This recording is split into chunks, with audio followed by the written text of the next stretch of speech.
guys, it's Glenn from glenscarcollection.com. In today's video, you're going to learn what it costs to own and maintain an Acura NSX. All right, so I've owned NSXs for 10 years. So first I'm going to tell you what it costs to own my blue 2005, relatively low mileage. I think I bought this car 5 years ago with 20,000 miles. It has 41,000 miles. I just did a big service, one repair with preventive maintenance. We'll go back, never add up your receipts, but today we're going to do that. We're going to add what it cost me to own it for 5 years and that 20,000 miles. And the good news is, previous to this car, I had an NSX that was 10 years older in 1995 with double the mileage, a car that I bought with like 50,000 miles and drove 20,000 miles, sold it with about 70-something thousand miles. So we'll have what it costs to own two NSXs, one newer with half the mileage, one older, 10 years older with double the mileage, what it costs over that 10-year period. All right, so watch the end of the video for that.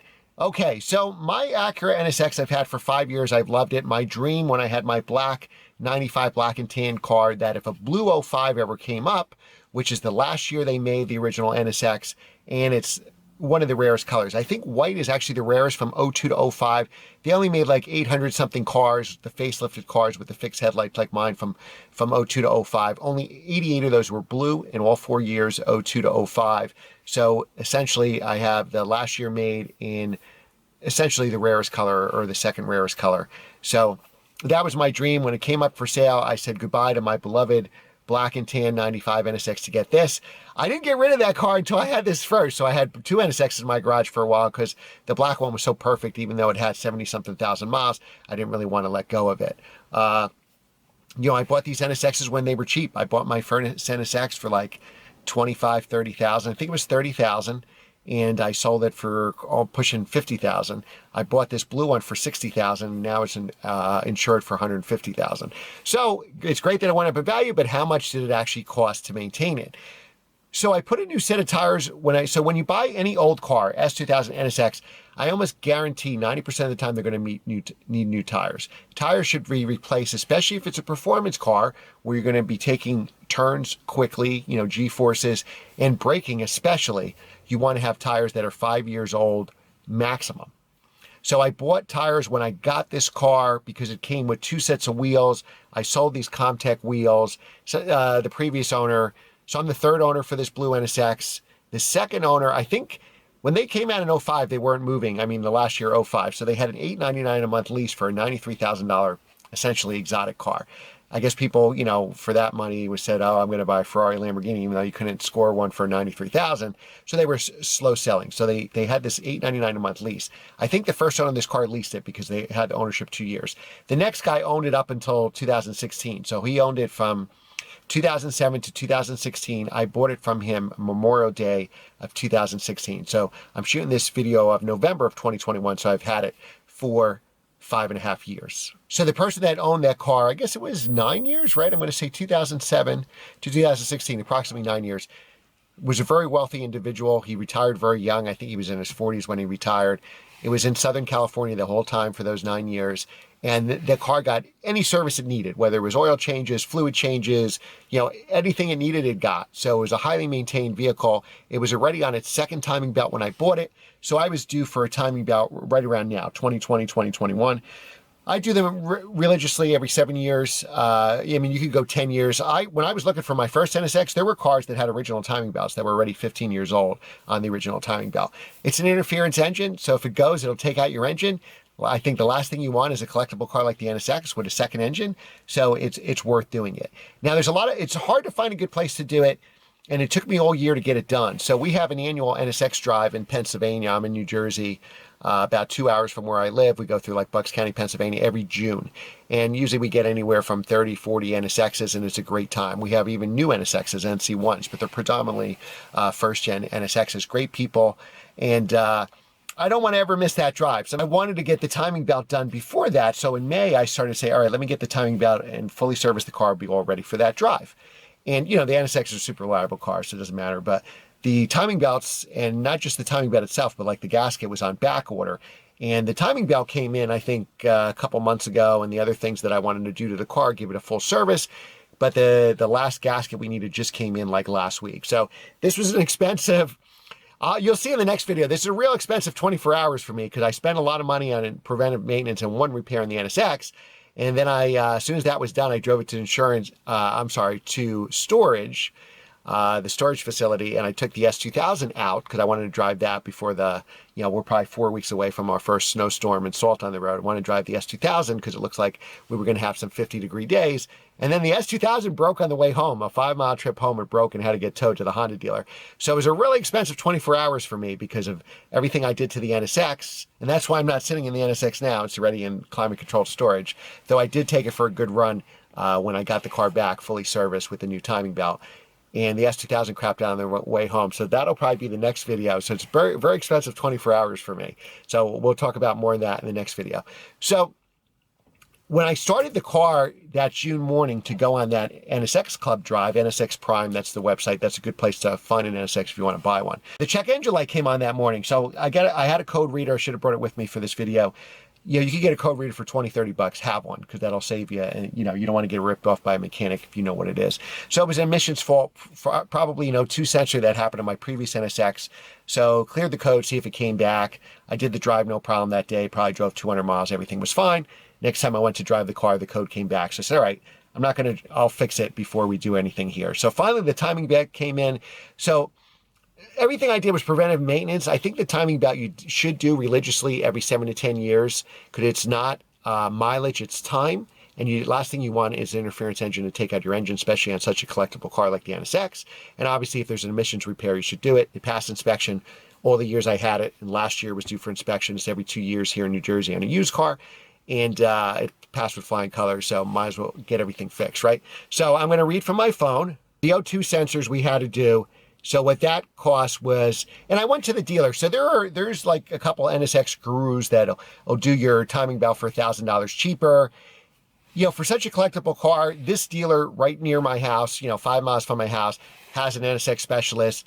I know the service manager well, so if anything's wrong, and plus they're insured, so they screw up your timing belt, you drive away, blows your engine. A real accurate dealer makes, a couple $1 million a year. They have good insurance. They're not going to take a chance that they're going to stop making $1 million a year, so they're going to make sure your car's insured. You take it to a guru, they're maybe even a better mechanic, it could be than the dealer, but they may not be great at running their business. Typically, they're underinsured. Your car got stolen, something happened out of there, they screwed something up. Good luck trying to get full value for your car. So I figured for resale value, especially because this Acura dealer is known for, has an NSX mechanic there and knows how to do the timing belts, that's probably my best for resale value. I plan to keep this car a long time, but you never know. Stuff happens in life where I'd have to sell it. And for that extra $1,000 at the dealer, I think I'm going to get more than that back when I would go to sell it. So O2 sensor, we had to do it. And guess these are dealer prices. You can go to independent and probably get them a lot cheaper. For a while in my real estate career, I had a management, like a senior position where I actually got a salary. And when you get a salary, you can't get any more money. So I'd minimize my expenses. So I would do oil changes, brakes, air filter, battery, the most stuff I could do. Not that I'm a wrench by any means, but I would do as much stuff as I could to save my expenses, right? That's how you build your net worth. If your salary's fixed and you can't get any higher, you cut down your expenses as much as you can, which means, spending Saturdays doing stuff on your own. Now that I'm on a commission job and always trying to take my real estate business to the next level, it's better to give the dealer a couple $1,000 because if I can use that Saturday or that week to get one more commission, it pays for this car, pays for that car, pays my whole insurance bill, it pays for everything. So to get my real estate business to the next level is more important than saving $1,000 doing it myself. So the O2 sensors, $823. I think that's similar to what I paid the first NSX. Timing belt, $2,800 installed. They do the timing belt and the water pump. Make sure you always do those together. At an independent, that's probably about $1,800. Maybe you'll find a guy for $1,500, maybe a guy for $2,000.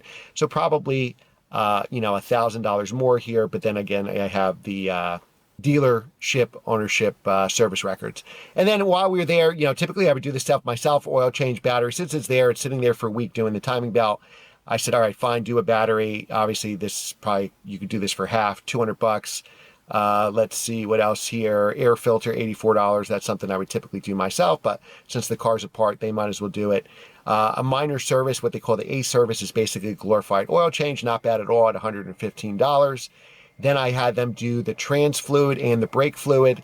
Since it was there, that's typically stuff I would let them do, not do myself. I think I've done brake fluid a handful of times when I used to track Corvettes and 911s, but now I'm lazy. I let the dealer do it.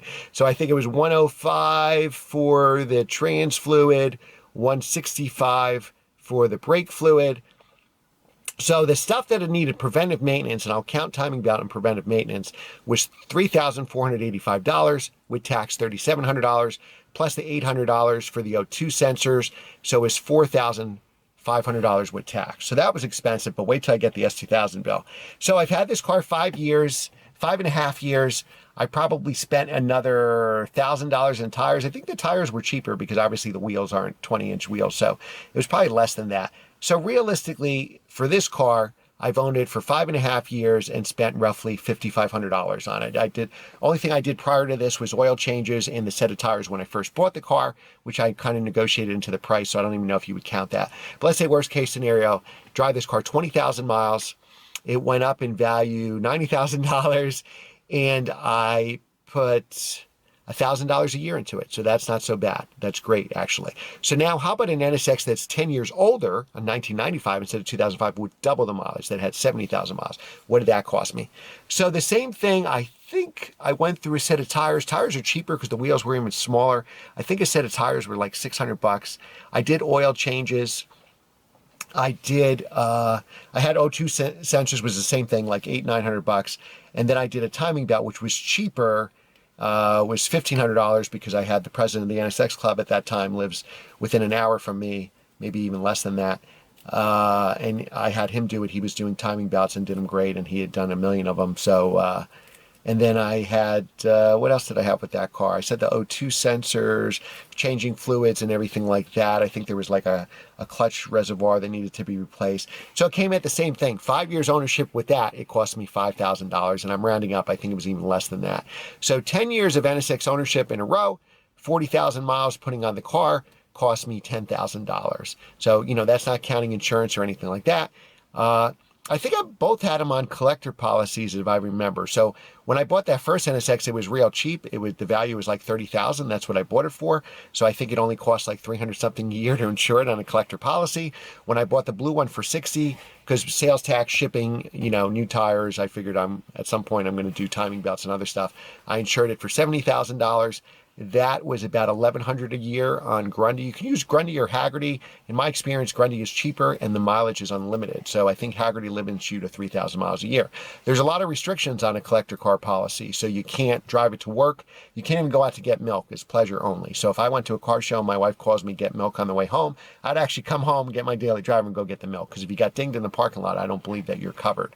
And it's always got to be garage. So you can't so I either have a garage in my house or a warehouse, a collector storage that they approve. So it's got to be like in a good area, safe area that they'll approve. And you got to tell them. So I just put the NSX in storage. I called Grundy and said, hey, this is where the NSX is going to be for the winter. So now with the NSX, I just did it, I think this year, I upped the coverage to 150 because they're selling for like 130 for a high mileage 05 to 200 for a very low mileage 05. So I figure 150 is what I should insure my car for.